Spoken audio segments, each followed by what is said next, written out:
All right, praise the Lord. We are back again with another segment of Aphesis Unchained, and we're excited to have a special one today that is focusing on a certain subject because of a certain day coming up here this month of May. But before we jump right into it, I do want to welcome our guests, and we had a great time last time. We had several guests as well, so I hope our church is appreciating the sacrifice of all y'all coming to this grand studio that we have here.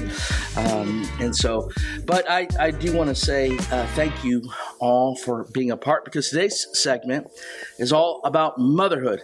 And so we got a lot of awesome moms, and I'll say this, we got an incredible group of moms in this church. And so I was kind of worried, so don't get mad at your pastor. I was a little worried that I might offend some moms who are not a part of this year's podcast segment, Motherhood. So keep in mind, I only have 6 microphones, okay? So this is one of the reasons why we have only so many here today. But I want to go ahead and start off by welcoming a few individuals. Go ahead and talk in the mic if you can to make sure the humans on the other side of this hear you, Sister Ariana. Hello, everybody. Sister Patten's back again. Hi. All right. Of course, we got Sister Joni with us today. Hello. And Sister Hannah. Hey, everyone. And my wife. Hello. So we got a little bit of a we're sharing a microphone today. So I did this on purpose so she can get closer to me. I like it. That's how you become a mom. Yeah. Absolutely. But again, Brother Matmon's here with us too, as always. And so we just are so thankful for the moms we have going to this church, and they have such a wealth of things to say and to add to this topic. But before we jump into that, let's talk about, man, we had an incredible Sunday. This past Sunday, Pastor Theron Smith was in the house. How did you guys all enjoy that service? It was great. I enjoyed the way that it uplifts your faith to hear testimony after testimony of broken bones being healed on the spot, and it was awesome. I will say Micah was probably like many of the kids, because Brother Smith has a fantastic way of telling stories and bringing that into his message and making a point out of it. But Micah was I looked over at him when he told the story of the young lady who had her twin, growing inside of her, and that was a trip, yeah. And so he was kind of grossed out about that. But I looked over at Mercy as well, and she was just like, hand over mouth, eyes down, like, oh my goodness, like, this is such a strange story, But it was great. It was great. I enjoyed that service as well. His ability to tell stories. So. He even went really in depth with Lazarus and his body, what it was going through as it was decaying. Right. So he was all graphic, very graphic. Yeah. And but he's incredible. I'm so grateful that he was with us. We also had recently, and we're coming up on another one. We had a Camden prayer walk. We had our first one a few weeks ago, and so we have one this Saturday at 10 a.m. in downtown Camden. And so we're excited for that and what God's doing there. We had a work day not that long ago. We had a great showing for all those who came out and helped out. We all somehow worked in one small area. And took turns back there. Brother Foster, he got back there and he was like on his hands and his knees scrubbing the floor. And so I'm like, bro, it's not that serious.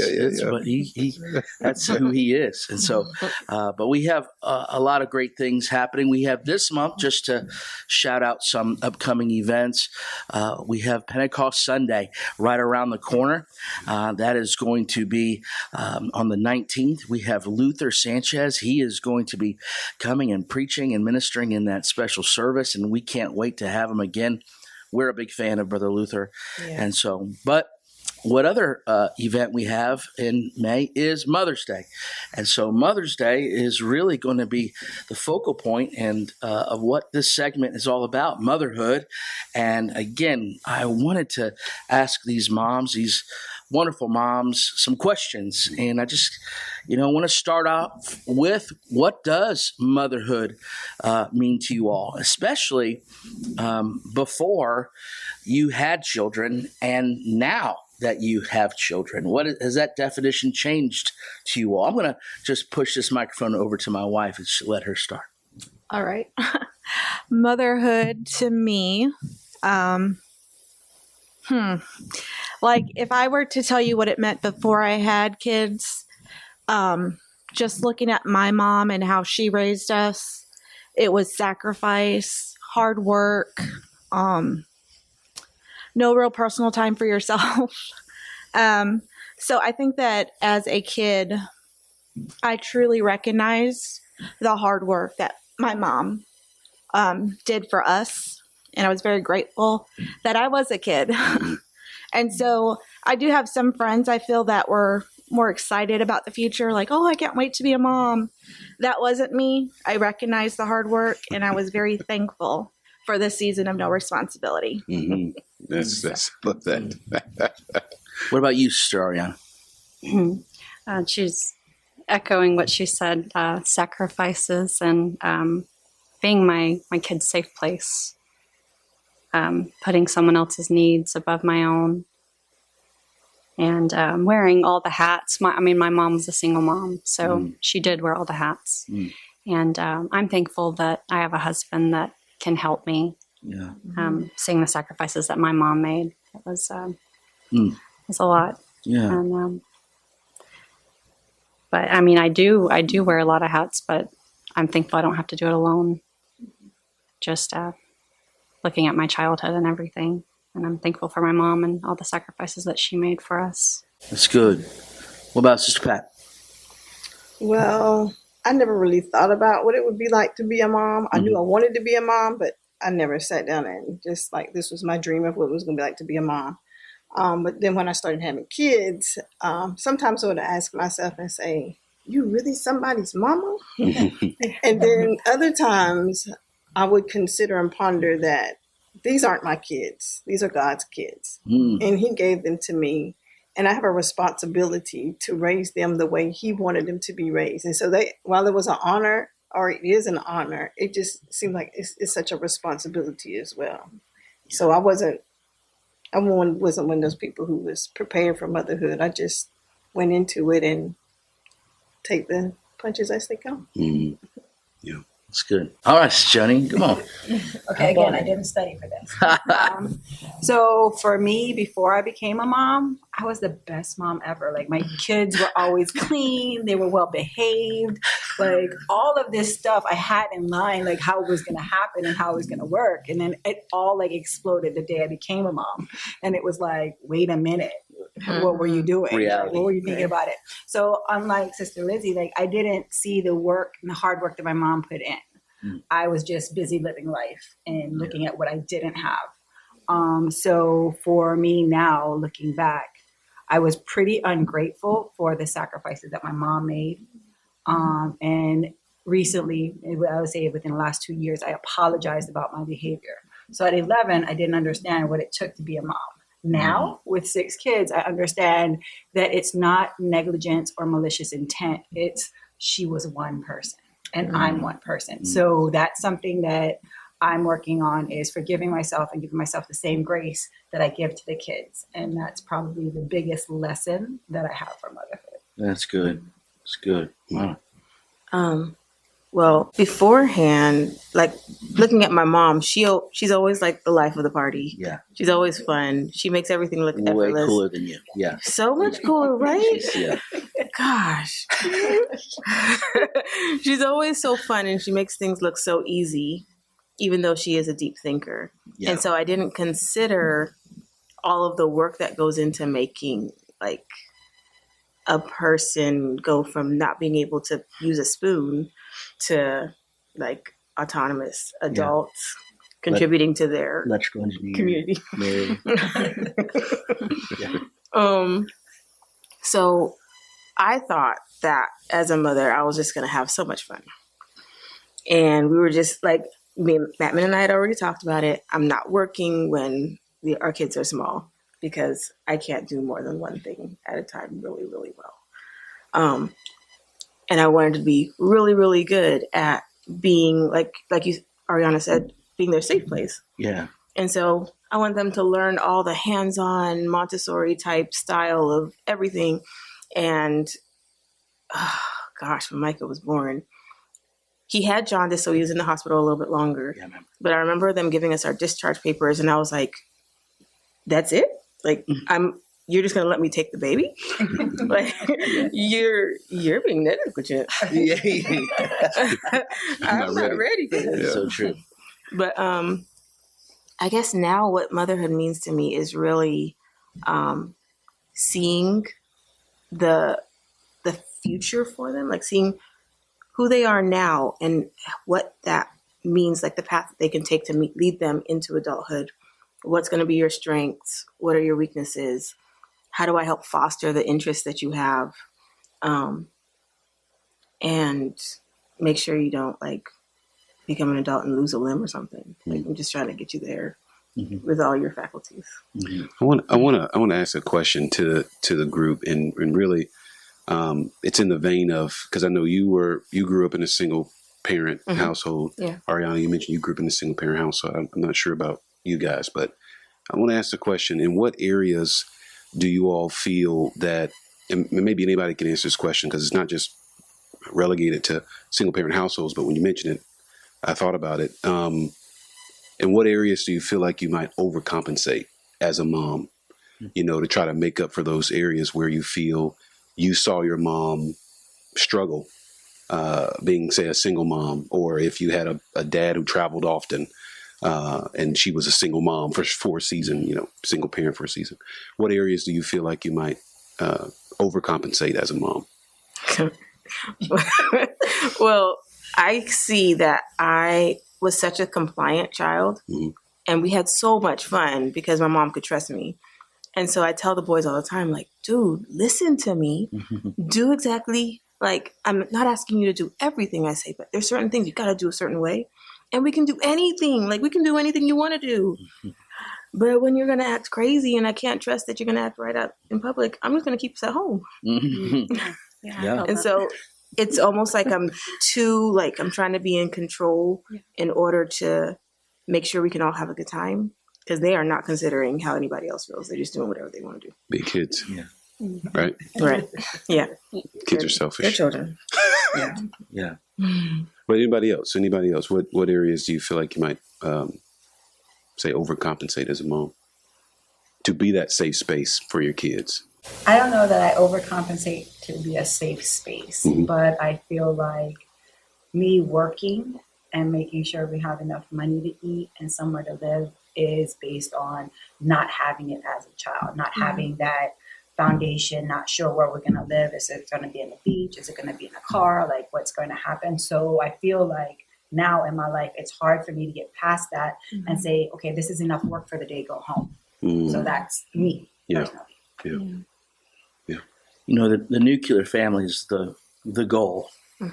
It's not the reality in many families' cases. And, which this is one of the questions I wanted to kind of wait, but we're kind of going that direction. And I wanted to, cue up Sister Patten. Sister Patten, started her family with a wonderful husband who was, as many pretty famous. He has 3 Super Bowl rings. He's, played for multiple teams. People are going to talk about the New England Patriots, but I'm going to talk about the Cleveland Browns he played for because I'm a Browns fan. That's right. That's right. He was a Brownie. That's right. But unfortunately, life has different plans, and so does God. And it wasn't but a few years ago that Brother Patten passed away, unfortunately. And so there's a new season for Sister Patten to now parent as a single mother. And so the question I have for you, Sister Patten, is what does that look like now? What are those challenges that you see that maybe you can speak some encouragement, maybe some strength, or just give us clarity on what to expect for moms who are doing it by themselves. One of the biggest challenges for me has been adjusting to making decisions on my own. And what I mean by that is when my husband was alive, he was the head of the house. And as the head of the house, he had the final say. So when decisions had to be made, while I could state my position, at the end of the day, the final decision rested on him. This provided a bit of comfortability and ease for me because if things didn't work out, he was the fall guy. However, as I think about it, I may have just went along with some things without really contemplating how I really felt about it. So what does that mean for me now? I'm forced to make a decision like, am I going to go with what I really think, or am I going to try to honor what he would have wanted us to do? Sometimes the conflict becomes, do I continue to honor the way we did things or be confident in the decisions that I think are necessary for where we are in our lives right now? One of the other challenges has been determining how to continue to fill the role of their father as the mother, making sure the things he would have done as a father is still implemented. How to honor the things that they would have expected from their dad, the traditions and even conversations that they would need to hear from their dad. So that was what I wrote out because that's how it was going last time when I was thinking about it. But to speak to somebody else about it, it's you have to be confident in who you are in your position that you are in right now. And it's been sometimes difficult to accept that what happens now is completely on me. I have to make all the decisions, and whatever happens is the fact that it's just going to be all on me. I feel like I was I always tell people I wasn't prepared for this, but I was prepared for this because the first 7 years we were married, I didn't go with him. I didn't live with him. So I felt like a single parent, but I wasn't a single parent. And I remember one time I told him, I said, I feel like I'm a single parent. You're just making a check. And he was like, that's not funny. But now it's the reality. But I am, even in the situation I'm in now, I'm just grateful to God that my children were older when this happened. And the foundation had already been laid. You remind me of what military moms go through. Right. Right. And, having to hold down the fort. There's several of those in our church that their husbands, go off to serve in a different location, and they are holding it down. And then it's the opposite. That's how I first came to meet the Floyds. Sister Joni was away serving, and Brother Raymond was at home with all those kids. And he should have been a part of this podcast as a mom, right? He wore that hat. You see my kid's hair? Yeah. Yes, I tell you what, there was a huge difference when you were there, and but he tried. He put on the outfits and he did his best. He did good. He did good. Yeah. But which on a lighter note, because what is something that really solidified for you guys what I'd like to call mom life moments? Like for instance, speaking of the devil who just walked in, we are discussing motherhood, and Brother Raymond Floyd just walked in, and we just got done talking about how he served as a mom for several months while his wife was away. He's cracking up right now. But I want to get back to this question. What was that mom life moment you first had that you can remember? Was it the first dirty diaper? Was it something lighthearted that you're like, man, now I am officially a mom? So he already knows what I'm going to share. I'm not going to say which child, but she had pooped so much in the tub. And she was just like pointing at it. And like, I don't know if I was doing something else with the other child or whatnot, but I called him over to help me, and he was like gagging so bad. And I'm like, I guess it's me. I guess I have to deal with the poop. Yeah. And it happened I feel like a few days in a row, and it was just like he would never help. And I'm like, I guess this is mom life. Yeah. So I'll never forget that moment. I will say that multiple times our kids had pooping issues, and you've always stepped up in those moments because I don't have a weak stomach when it comes to that. And so blood, I'm fine with. I don't know. Just the other stuff, it just gets me. He had it good. He didn't deal with any of it. Hey, well, listen, we're going to have a dad's segment coming up too, so you got to be careful what you say. How about you all? Sister Ariana, how about you? Probably the first time I had to do the mom walk of shame and carry a toddler under my arm while they're throwing a tantrum, either in a store or at church. Yes. Yeah. And done that 4 times, many, many times Yeah. with each child. So. Oh, wow. Wow. What about you all are here? I would have to say, Keikoa was probably, I'm going to put him out there because Yeah. We're naming names here. Keikoa threw a fit because he couldn't have a burger. It was last year, right? And right. Because we had decided pizza. We had all decided pizza. And we were getting the pizza. We were in Kmart. And Raymond was somewhere else. I think Raymond was here in North Carolina. Well, in North Carolina. And we're walking out with the pizza, and Keikoa stayed in this section where the pizza was. And I'm like out the door, and I'm like, what are you doing? So then I walk back over to him, like, let's go right now. I'm not playing with you. And he starts screaming at the top of his lungs, don't beat me! Don't punch me in the face! And I'm just like mortified. Oh, Right? no. Because I'm like, I'm in uniform. And people are going to turn me in. I'm going to go to jail. So I didn't go to jail. We won't talk about what happened after that. But he like screamed, don't beat me, don't punch me in the face, as if I had ever done something like that before. And people are turning around and looking at me, and I'm just like, oh my gosh, this is my life. Wow, that's so good. That's so good.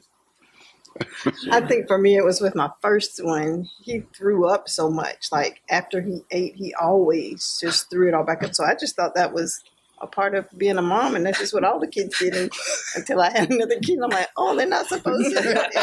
Supposed to stay down. Yeah. Oh, wow. He's got such a serious demeanor about him. Your oldest. He does now. Does now. Okay. What? Not always. Yeah, Not yeah. always. Okay. Wow. Well, what about you, Strawn? I know there's got to be something that Micah or Levi definitely. I remember one time I was asking him, okay, what do you want to do today? So I like to let him make a couple decisions a day. And he was like, Mom, let's play running. And I was like, what? Running? Like, I don't know if any of you have ever seen me run. I don't run. I don't. I will walk swiftly. But I was like, you want to play running? Like, that's not a game. Yeah. But he was like intent, and I was like, do I have to do this? Yep. I think I'm supposed to. I guess so. That's it. It's an eye-opening experience. Few steps. We've got to figure that out. I We got gotta you. figure how to get I'm the fast. service Come on, babe. rolling Come so on. much when you run. Oh, well, I'm hearing this continuing theme, of how much moms do, and that's true.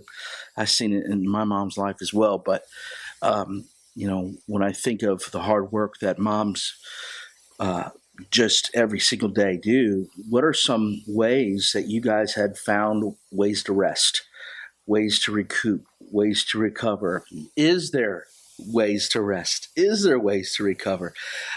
Is there any glimmering light of hope that, or maybe a practice that you implemented in motherhood that you're like, I got to do this to get some extra sleep, so I'm ready for the second shift or the night shift, or however you want to say it. I know that the newest mom at the table is Sister Ariana. I know that having Newest mom repeat. Yeah. I apologize. She's not a new mom. Yeah. She just had the recent baby at the table, and I know that that's a process of her. Is she sleeping through the night all right? All that type of stuff. She's not a bad sleeper. I'll say self-care for me is getting a coffee. So just, Coffee, caffeinate. Okay. Yeah, Okay. it's Do you make Ben jump up and do things? no, he's got it good. He's never had to get up with any of them. Right. All 4 of them. Just He's a blessed man. Oh, yeah. How do you find rest? It could be just hiding out at the Your store. husband makes the dinners. Yes, I got a good husband. But sometimes just like Give you going to the some store by kudos, right? myself, the girls will want to come, and I'm like, nope, it's solo. I'm going to the store by myself.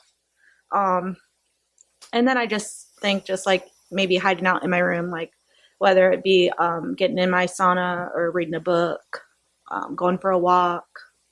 I found just, in this season, every season's a little bit different. Yeah. My girls are self-sufficient now, so it's not as hard as when they were younger and really needed a lot of attention. So I do feel like I have other avenues in this season to get rest and recovery. When my children were babies, I would go in the bathroom and shut the door and tell them no one is allowed to come in. As they grew, mandatory vacation, no kids allowed every year. Now I garden and work out. Yeah. There you go. What about you, Sister Joni? Do you even rest? That's why I'm like, I don't know that I have something an answer to this question. I don't really get rest. I think I might get home at around 10 and then go to bed around midnight, and then I'll get up at 4 to go to the gym. So for me, the workout is how I get my sanity. So I prioritize it so early in the morning so I don't feel like I'm stealing time from anybody else. So that's when I made myself a priority, because I found that I was giving to whether it was work or to the kids or to my husband or to everybody else, and there was nothing left for me. So now I take my time first. So if I run out of time, it's not my time. So I don't know that I have rest coming up until Raymond retires from the military. But until then, we're working it out. Yeah. But that, like you said, that gym though is your self time. That's my self-care. So even though you're working out and working, you're still sort of resting. You're taking a break from everybody responsibilities, else. Right. And kids and food. Self-care, like Ariana says, that's your self-care moment. Yep. It's good. I guess when they were smaller and you can't really leave them alone, Matmon would like. Joni would disagree. Matmon was working a job where he was gone for like 14 hours at a time for work, and then he would get home really late and leave really early in the morning again. And so, like, I would just like go into the bathroom and like eat a Kit Kat or something by myself, so that nobody's asking me for anything, and just knowing that I was doing something selfishly I saw it as a good thing. Like, this is only for me. You can't have it. I'm not giving it up. Yeah. I think that was enough to like move me on like past the other times of such self-sacrificing moments. Like, as they're getting older now, I just try to teach them to like the things that I like. And maybe guilt them into it a little bit. Like, I've been doing all this stuff for you. You don't want to do this with mommy? I think it's interesting that we talk about self-care now.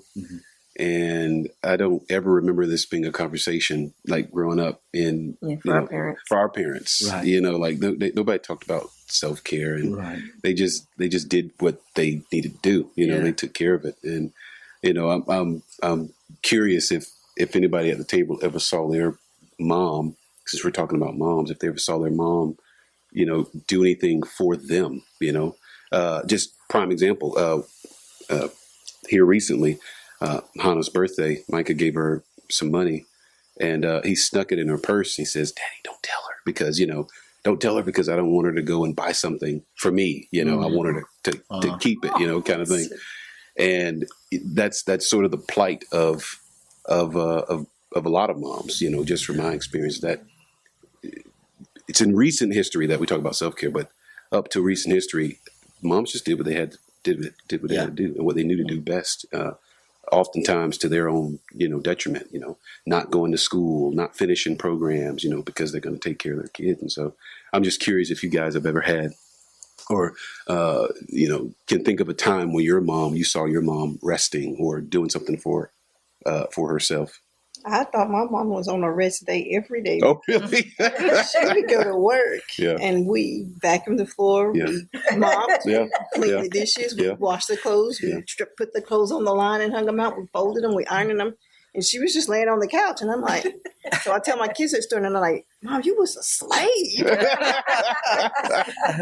we're not going to her house, but I forced them to go every year. They have to go 1 week during the summer so they can experience grandma's Yes, and house. appreciate it. That's good. That's good. I agree with that. I was just thinking of that. I definitely think it's like a generational change Mhm.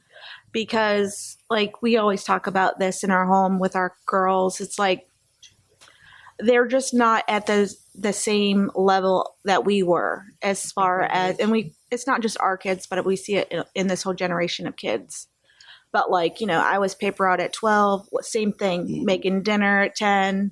Yep. You know, we all clean everything. Like my mom came home from work and yeah, she worked and she would work 2 jobs. So it's not like she was resting, but she had us trained and we weren't going to ask for sleepover. We weren't going to ask for anything until all the basic stuff were done. So it was definitely different times, I feel like. Yeah. And not that we don't do that in our homes, but I just feel like not at the same level. Yeah. I saw today where some CEO of a company had posted that he had interviewed some financial analyst for a job. And a part of the interview process was that they needed to complete a 90-minute assessment, take a test or whatever. And the prospective employee replied, that just looks like too much work. Mm-hmm. And so I'm not really, where do I stand? What are my options? And the CEO just simply replied, well, I know where you stand now. You don't have a job, basically, But I mean, just speaking to your point about the generation. Line. Yeah, exactly. You're standing in the unemployment line because, man, work ethic just has changed. And not to shift, conversation in any way, but just speaking to your comment about the generational shift, there has been, I think, a big shift. I never saw my mom rest, quote unquote. I'm sure she had her moments like your grandmother or like your mom, but maybe that resting was in the training of us, to go and, sweep the floor, clean up behind yourself, and a little bit extra, kind of thing, make breakfast, cook a full course meal, that kind of thing. Cause she was working 2-3 jobs, but yeah, anyway, so I just think it's interesting, to see that shift that, a lot of people, moms, and we talk about moms, a lot of women and fathers for that matter, they just have a little bit differently, compared to what I saw growing up. Yeah. I'm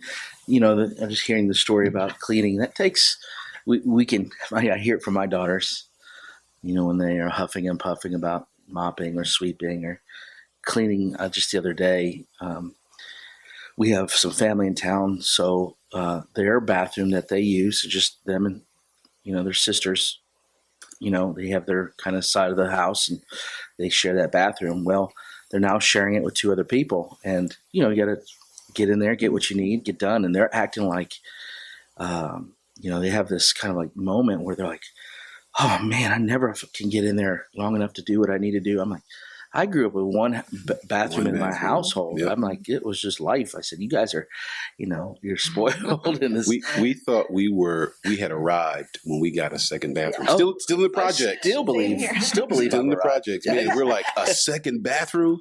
Man, it's a next level. Game changer, right? Game changer.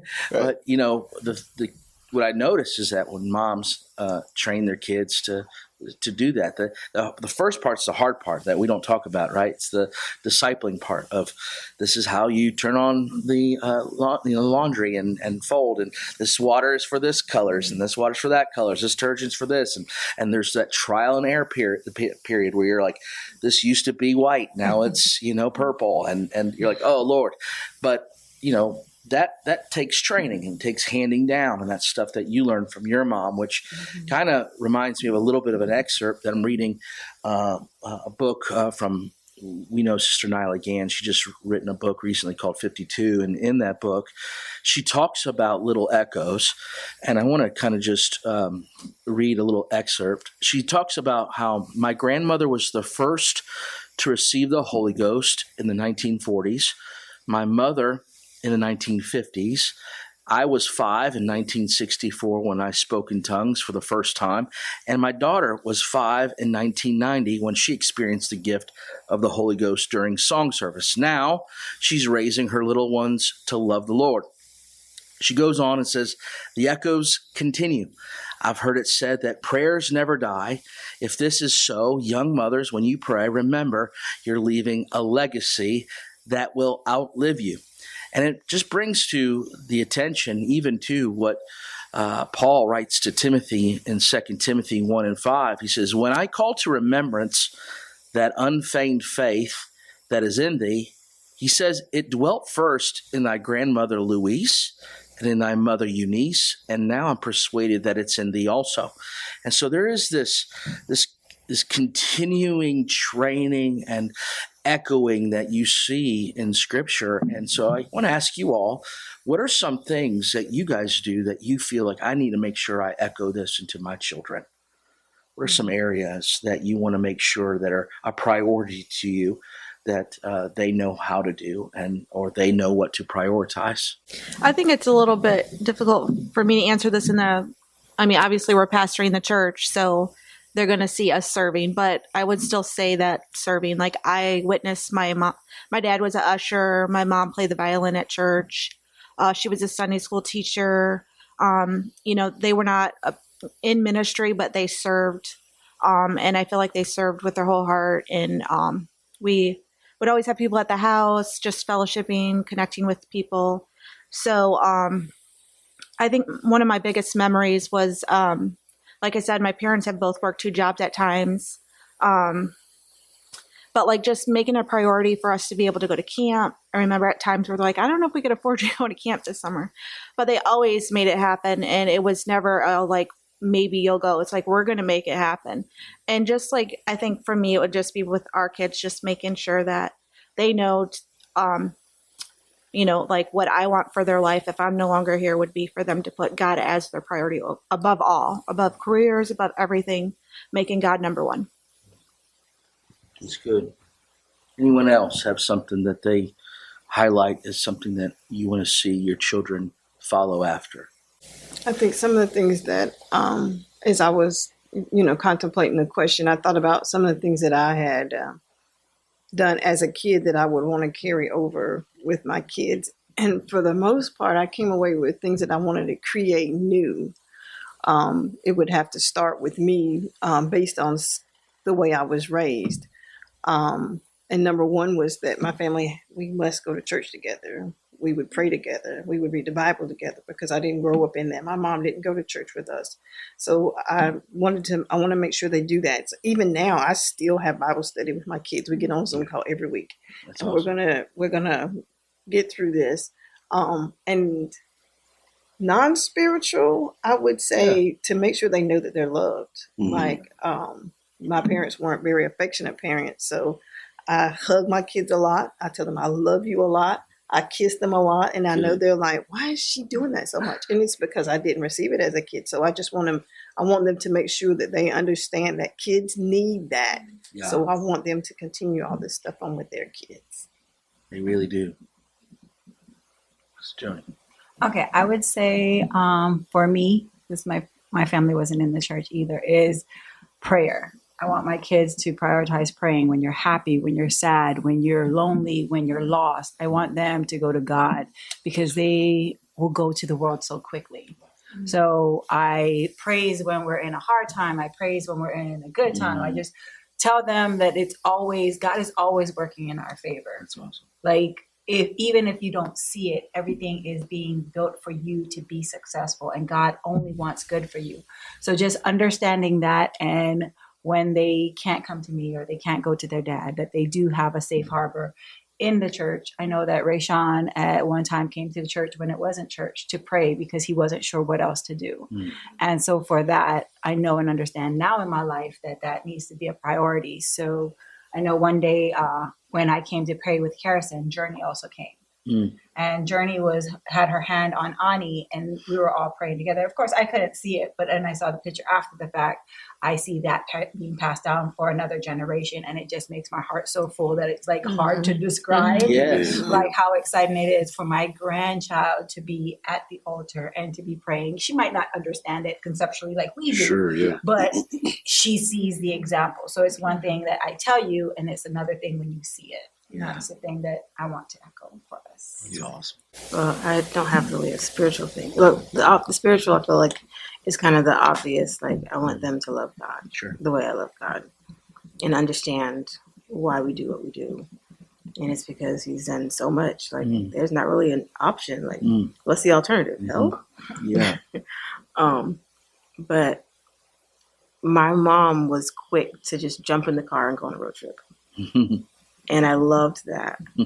Like, and I wouldn't even know it was coming. She'd just be like, pack for a couple days, get your Walkman. Yeah. Like, Come on. we're going in the car. And we were living in Vero Beach at the time. And so it was nothing for her to just drive 3 hours to Miami. Or we would go up the coast she had friends in Jacksonville. Or we'd go across Seahawk Junction over to Tampa. Like, she was just so eager to just like go out and do something. And I love that. And I like doing stuff like that with the kids, even if it's a day trip or taking them on a cruise or something. You know, something that I like to think that years from now, our kids will be listening to this and these episodes like this, and you know, really gaining an appreciation for the way we're talking about mothers, for the way you all perform motherhood for them, the way you act as mothers for them. And something I thought of a question, Sister Patten, based on something you said about, you know, not receiving that model of love. So you're modeling that love for them, like intentionally. And, you know, another question or a spinoff question to the rest of the group is, what things are you intentionally modeling today that you didn't receive when you were growing up, or that you felt like you didn't receive when you were growing up, but you're intentional about modeling that today for your kids? One day, like I said, one day I think they'll be listening to this, and it might be something spiritual, you know, secular, whatever. Find, you know, if you're modeling how to be a good steward of your money, right? That's still spiritual. It's kind of hard to separate spiritual things, but you understand what I'm saying. I mean, it can be anything, something that you go, you know, my kids don't even know that I'm doing this, but you know that you're doing it because it was something that you didn't experience. For me, specifically, is being able to feel your emotions. Like, I grew up where children are seen and not heard, that it didn't kill you, suck it up, or you're not dead. All right, just keep it moving. So for the children to be able to be adults who can deal with emotional issues, because I don't see it a lot. I see a lot of people losing it over the smallest thing, but you've never been allowed to feel your feelings. So you don't know how to compensate for it now as an adult. And I think it's maybe just the four littles have gotten that version of me, because the older ones, you know, I didn't know what I didn't know. So hindsight being 2020, me as a mother changed in order to make them better equipped to handle life, versus trying to get life to be aligned with no potholes for them, no obstacles for them, which kind of created more of a problem with Rayshawn and Keikoa, because when they heard the first no, or there was opposition to what they wanted to do, they just gave up. But I didn't give them the tools that they needed. So I'm trying to correct that with the four littles. That's good. Yeah, that's good. That's good. Yeah. What about this side of the table? What about you, Sister Ariana? Well, I mean, actually, it's the opposite. My mom was very loving and faithful to church and in prayer. And so I'm trying to model that as a mother for my children. Like Sister Patten said, but it was the opposite for me. And my mom was very, she loved on us all the time and told us she loved us daily. So I try to do that with my kids. Yeah. And well, I'll just brag on your kids, you know, seeing Declan so hungry for the Lord, you know, up there in the altar. And then Leighton just got the Holy Ghost. You know, I was telling someone, said she was too young, but she snuck in. That's right. She snuck into a special service and got the Holy Ghost. Oh, so it's like, wow. You know, that type of hunger to be a part of those things is, it comes from mimicking moms and good parents that want that. And so it's how our kids learn how to walk, is by how you walk. And those things are so vital and so important. I'll end it with this kind of question, because I really want, you learn, and you probably read that book, your love language, how do you feel appreciated? How do you feel loved?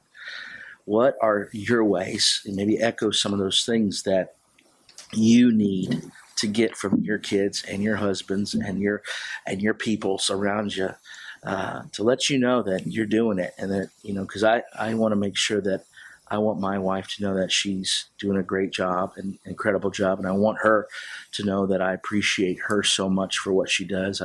As I pray every day, I thank God for her being faithful to all parts of just being a spouse to me, but also a parent to my children. But what are some ways that you like hearing a thank you that maybe your kid did nonchalantly, just kind of out of nowhere? Maybe they did something that mimicked you, and that felt good. Or maybe they actually came up out of nowhere and hugged your neck, and gave you a big old sloppy kiss on the cheek, right? And give me an example. I think, how would you like to be appreciated as a mom? Go ahead.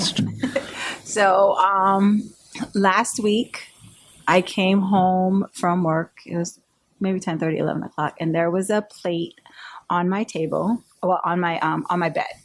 It was a plate of scrambled eggs and Spam with a note that said, "Enjoy your food, Mom. I love you, boo." And that took me out. I was done. Yeah. I called River, like, "Love you, what boo did for me." I took a picture of the note. It's on my mirror in my bathroom. But just the fact that he thought about me and made me some food. So he's the chef in the house, so he cooks, but he made sure that he set some aside for me. And that will fill my bucket every time. Yeah. That's awesome. Feed you. That's what basically. Feed. Right to my heart is still feed you. But sometimes I think that maybe the children don't realize that it's just the small stuff. Yeah. Wow. But it's the intentionality behind it. Like for me, it just warms my heart. Just if David, when he comes home, he'll just come give me a hug and pick me up in the air. That's the best thing in the world for me. And if Mia just would randomly just decide she's going to give me a hug, or even if you would just wash the dishes. I mean, any small act of kindness. I guess my heart just gets full when I have all of them together. That's like they don't have to be doing anything. Just to have them all in the house together at the same time is like the best thing in the world to me. That's awesome. Same for me, that quality time when the house is full. It's like, it doesn't even matter what we're doing as long as we're all together. You can be as loud as you want to. I know I always talk about them being so loud. They are loud. When we're all together, it's a good feeling. What about you, Ariana? Doing something without me asking them to, like with Layton. Sorry, I said her name, but she's messy. But if she would, just the little things, like actually cleaning her room without me asking to do it, or a chore. Declan, he'll do it. I don't have to ask him, and he'll do something for me. Just picking up the toys, or something small, and makes me smile. Yeah. What about you, Ben? I was thinking the same thing. I mean, I feel like it's very rare for my kids to even, it's not that they don't want to, they just don't even think about it, I think, in this season of life. And so when they do something without me asking to, it's like, wow, like they were trying to intentionally like be sweet to me today. And that really means a lot. Or even if they just like a small little thing that they know that I like or something and they're out and about, if that ever happens, that means a lot. Yeah. So I talked about like being affectionate and stuff. Like I feel like that's something I'm still working on today, because I grew up in that home too, where we knew without a doubt my parents loved me, but we were very like hands off. And I think we shared this story many times with his family. They're very affectionate. And so I was, they'll make out with you. Like the first time I met his dad, he kissed me hello, his uncles, everything. And I remember going back to him. I'm like, your dad just kissed me. I was freaking out. I'm like, I barely kissed my own dad. And he was really close to my lips. And I was just I didn't know how to react. It was just very overwhelming. Sure. Yeah. But, I mean, I won't, my sister's here. I haven't hugged her. I haven't seen her in 3 years. Wow. And I hate that, but it's so awkward for me because that's just how we were raised. Yeah. And I feel like it's not just my immediate family, but my uncles, aunts. I mean, there's a few, but with him, he's the opposite. And I feel like I'm trying to find that middle ground. And I feel like I have, but it still doesn't come naturally. I feel awkward about it. So I do try to implement that in it, but I still feel like I have a long road to go. It is funny and true because I'm opposite when it comes to that. You mentioned you haven't hugged them. That's the first thing I did when I saw them out in the car. And it's funny because when they hug you, it's like hugging a tree. Yeah. They don't know how. They're just stiff. Yeah. And it's but I know that. Yeah. And I don't care. Her mom is that way. Her dad's that way. They feel so awkward, but I love getting in the awkward.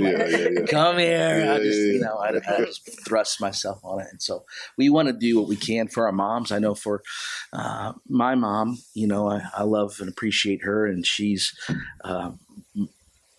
probably one of my biggest fans, if not my biggest fans in life in general. I used to tease my dad when anytime around them, my mom's like, honey, do you need anything? Are you thirsty? Are you hungry? You want anything? And I'll be like, I'm good. And then my dad will speak up, I'm hungry. And then my mom would go, I'm not talking to you. and I would say, Dad, do you want something? I can get you something. I'd act like I was like a patron at a restaurant only served by one person. And so, moms do so much for kids. And we heard some great stories, and we heard some, and too got to know you all more. This is why this Aphesis Unchained segment is developed. It is to bless our church. It's focused for our church and for our church to know each other better. And so that, hope those who are listening at our church, when they see it, they know a little bit more of the dynamics. I know that for sure. They're going to know a lot more about our kids and their poop stories and all that stuff that goes with it. But I thank you all for really sacrificing, because I think I asked you a couple weeks in advance to be a part of this because I know your schedules. This is dinner time schedule. This is I need to be around my kids doing stuff. And so for you to step away, maybe it was a little bit of a reprieve. Maybe you focused on the other people. So you got to step up in this hour while I leave for the house for a minute. But whatever you did, thank you for being a part. Thank you so much for joining us on this segment, and we're grateful for our moms in this church, all our moms, and we can't wait to celebrate you all on Mother's Day and just love on you the best way we can. Maybe we'll all give you one of those Huba hugs that makes you feel. We'll try not to kiss you, but we'll give you one of those hugs. But thank you again for listening. Thank you for joining. And again, as always, God bless, and we'll see you on the next one.